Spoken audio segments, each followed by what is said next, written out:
জাহান্নামীরা মায়ের খেতে খেতে ক্ষুধার চোটে ওই জাক্কুম খাওয়া শুরু করবে, কিন্তু চাবাতে পারে না, গিলতে পারে না।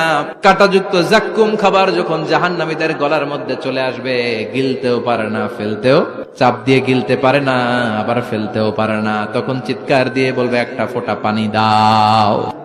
জান্নাতীদের জন্য কয় ধরনের পানীয় ছিল? মিনারেল ওয়াটার এর ঝর্ণা, দুধের ঝর্ণা, মধুর ঝর্ণা, মদের ঝর্ণা। জাহান্নামীদের জন্য আল্লাহ 4 ধরনের পানীয়ের ব্যবস্থা রেখেছে। একটার নাম হচ্ছে হামিম, ফুটন্ত গরম পানি, দুনিয়ার গরম পানির মতো মনে হয়, ওইটার দিকে তাকালেই চোখ ঝলসে যায়। 2 নম্বরে হলো গাসসাক, মানে দুর্গন্ধযুক্ত বমি। বমি চিনেন? মানুষের পেট খারাপ হলে উদর থেকে যেটা বের হয়ে আসে ওটার কি বলে? বমি।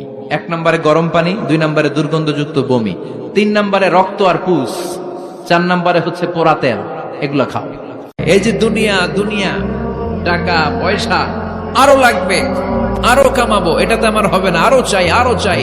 এই প্রতিযোগিতা, এই কম্পিটিশন, ওর 5 তলা, আমার লাগবে 7 তলা, ওর আছে 20 লাখ, আমার লাগবে 30 লাখ। প্রতিযোগিতা আছে না নাই?